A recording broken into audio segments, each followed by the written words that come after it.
Welcome to our new program, 401k Real Chat. This is Fred Barstein, contributing editor for wealthmanagement.com's RPA Edge and CEO at Trow, TPSU, and 401k TV.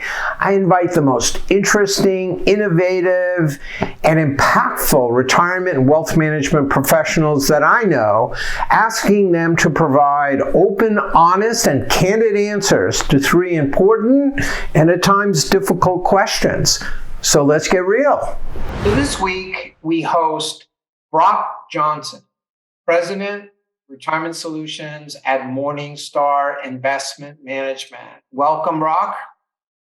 Thanks for having me, Fred. Good to be here. Good to see you. First question I have is, it seems like managed accounts, and especially advisor managed accounts, are taking off. Can you give our listeners and viewers a status and why you think it is growing so much? Yeah, I mean, it's definitely been an exciting and busy time for us as we've seen the interest in both our traditional managed accounts and advisor managed accounts, really take off in the last couple of years.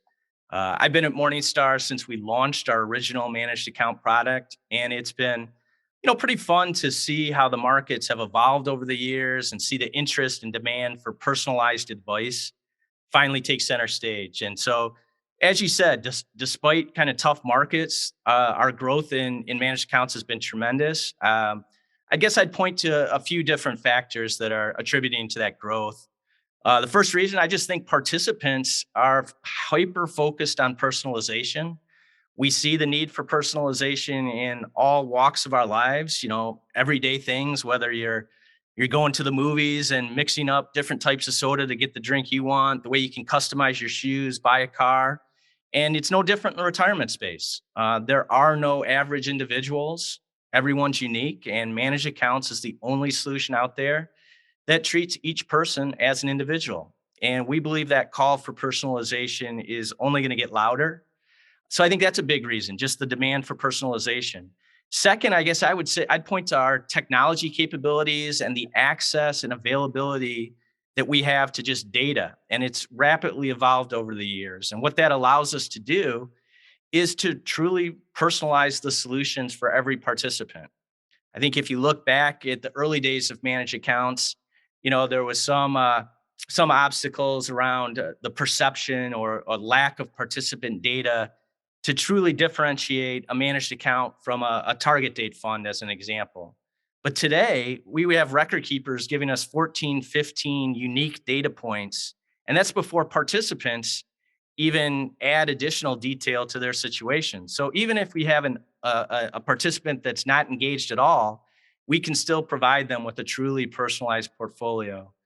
And then maybe just to throw out a third reason I think we're seeing the growth, and this one's a little more specific to advisor managed accounts, is just around the acceptance that we're seeing from all the different players around the solution that's out there in the marketplace. So, early on, you would see advisors, as an example, that were a little bit resistant or struggled to recommend managed accounts because it didn't reflect their investment views or the investment views of the home office.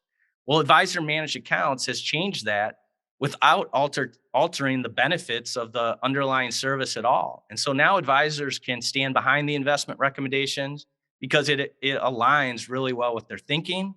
Advisors also, I think it's a value add to them when they're looking to transition people from a retirement account to a wealth type of account. All the RIAs out there that we've talked to feel that for that to be successful, they need to deliver scalable advice in a way that allows the individuals to transition from a retirement account to a wealth account when it makes sense, maybe a little later in their career. And advisor managed accounts is a great solution to allow that. So yeah, we feel like managed accounts has grown really well for us. Lots of reasons for it. We think it's going to continue to grow well in the years ahead. How does an advisor add their value or their unique perspectives to the managed accounts that they're working with?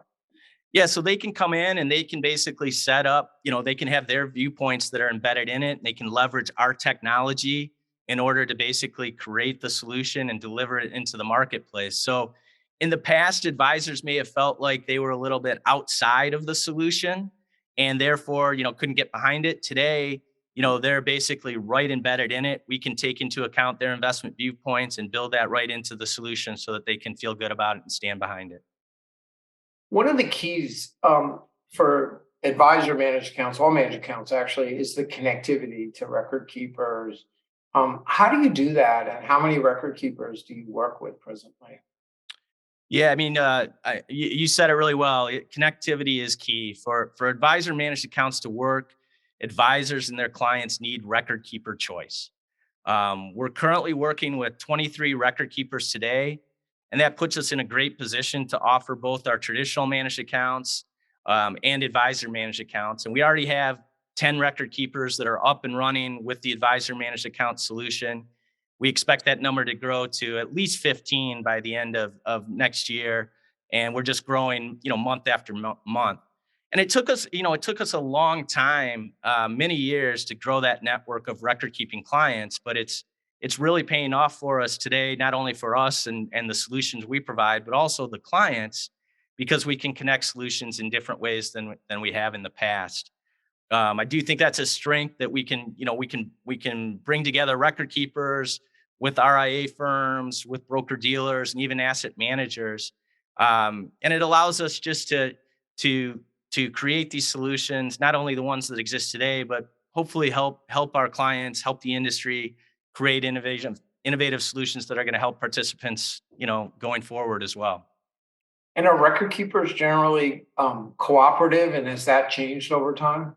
Yeah, the record keepers are fantastic. I mean, they've been our traditional partners for years, and these solutions, really just wouldn't work without them being integrated and heavily involved in it. And yeah, they're involved in this solution. They're behind it. They think it's another way to get distribution and get this scalable, personalized advice in the hands of more participants. And so that's always a good thing. I mean, the record keepers, the RIAs, Morningstar, other folks in the industry, we're all trying to help the end investor get to a better retirement outcome. I think the record keepers see that, the RIAs see that, we clearly see that. We believe in personal advice, and if we can get that to more people, we think everybody's going to win. So some providers have been and are using managed accounts as the QDIA. Have you seen that happening? What are the challenges? And what is the usage of managed accounts if they're not the default in DC plans? Yeah, we are seeing it. I would say that managed accounts as a QDIA is still being dwarfed by target date funds. I mean, there's no way of getting around that. Target date funds are still kind of the set default, but we're seeing that change a bit, and we're seeing that really pick up. In large part, we're seeing the uptick in managed accounts as a default. I think because of the excitement around dynamic or hybrid QDIA type solutions. I look back at the early days of managed accounts. There was an argument out there about, why it didn't make as much sense. The one that comes to mind right now is just, a lot of people felt that younger participants who maybe didn't have a very complex financial situation didn't feel like anything beyond a target date fund would be needed. And I'd love to continue that debate another time as to whether that's the case for them. But we understand that argument. But with a QDIA, a dynamic QDIA type solution, it kind of takes that argument off the table. It's basically you default people into the target date fund when their financial situation's a little simpler, and then transition them to managed accounts when things get a little bit more complex. And we think that's a great solution for the marketplace. And I Yeah. mentioned this a bit earlier too, regarding managed accounts as the default. I think as we get this more data, this better data, this more unique and different data, I think that's going to also be an uptick for using managed accounts as the default, just because you can basically, with that data, create those personalized solutions for every single participant. Right. And then, Fred, you mentioned the stats about if it's not used as a QDIA. I'd say what we typically see is anything from the mid single digits to the double digits, but it really depends on the entire solution, the record keeper involvement, the plan sponsor involvement. We've spent a ton of time, as others in the industry have, on bolstering our engagement teams, incorporating in behavioral science components. And I feel like we've really built out what we think is now world-class participant engagement practice. So, when we can deploy those engagement teams, we see a much higher engagement and adoption rate with participants. But again, it all has to be coordinated with the record keeper and the plan sponsor for it to be successful. Yeah, some of the arguments, Brock, about having managed accounts, especially for younger people, is the cost. Are you seeing those costs coming down? Has that been a trend recently, or has it been pretty stable? Yeah, we've seen the costs come down. I think you also have the ability to get creative. I mean, if you the cost for managed accounts, if plans are defaulting everyone into it, can look a little bit different. The cost if you use a dynamic QDIA that goes into it can be a little bit different. And then it's all around the other aspects. What are the fiduciary roles? I mean, there are costs to provide these services, and I'd like to look at it as like, everybody does continue to talk about the cost, but when you compare the value of what you get from a managed account solution, it is incredibly cost effective. And it continues to come down again through the use of technology, the data access that we have today. We can now create those same personalized solutions much easier and much more cost effective than we could, 3, 4, 5 years ago. Right, right. So there's a lot of talk right now about retirement income. I've been hearing it for 2 decades. And the big question is it really going to happen now, and why? But it seems like they're starting to be embedded inside of target dates as well as managed accounts. Are you seeing that? Are you seeing the demand? And what are the challenges of embedding retirement income inside of a managed account? Yeah, I mean, people may not be aware of this, but we've been offering retirement income solutions in managed accounts for over 15 years now. And since day one, it has been a challenge to get adoption from both plans and participants. Now, saying all that with that backdrop, we're definitely encouraged by what we are seeing right now. And the interest does seem to be picking up significantly. There are a number of solutions that we're exploring with our institutional partners, whether it's the record keepers, whether it's the RIAs or the broker dealers. Some of those solutions involve annuities that are within the plan. Some involve helping us select what type of guarantee product should be there. And some involve more of what I would just call income products. But the benefit of managed accounts is that we can handle different types of retirement income solutions at a client by client basis. So if one plan sponsor, wants us to help determine what portion of a participant's balance should be allocated to an in-plan annuity, we can do that. We're currently doing that today, and we're starting to see more interest.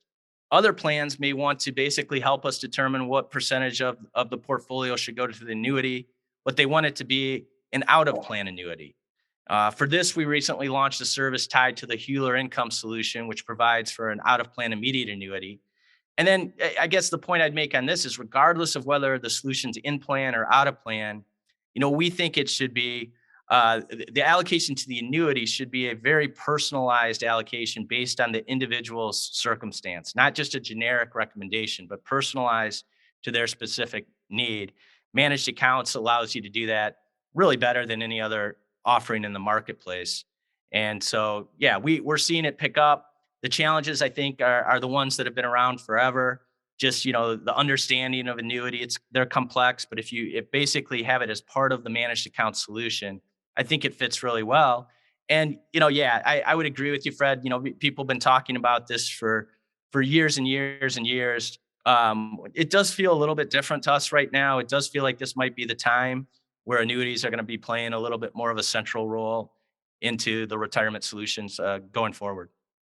Yeah, one of the things that I've heard about, especially if it's embedded, and especially if it's a default of retirement income, and then that participant leaves, are they losing the value or the guarantee that they paid for? How do you address that? So we're slightly it's a bit of an agnostic type approach that we're taking. It's going to depend on the solution by solution. As I said, I'm not a believer that there's going to be one retirement income solution in the marketplace. I think there's going to be multiple ones, and it's going to depend on solution by solution. For us, we see a number of options that can be partnered or paired with a managed account that can provide a personalized retirement income solution for participants.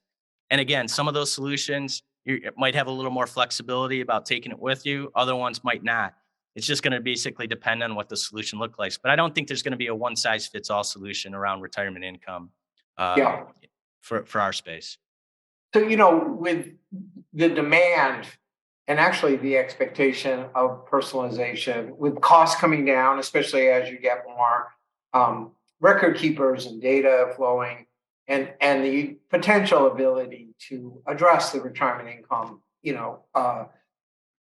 issue, which is a huge issue, right? If we're going to replace DB plans, we have to, DC plans have to have some ability, whether in plan, out of plan, whatever, to address that retirement income or guaranteed income. What do you see the future? How do you see managed accounts evolving, and what are some of the long term plans for Morningstar as one of the leaders in this market? Yeah, I mean, now that managed accounts are growing so quickly, I think it's pretty obvious you're going to see the demand for more holistic advice solutions, and that's going to only increase. For instance, we have an IRA managed account business, and that continues to grow really well, both with our record keepers and our RIA clients. And I think you're going to see more accounts kind of come into the mix, whether it's health savings accounts or taxable accounts. Things like that are going to be part of the overall managed account solution.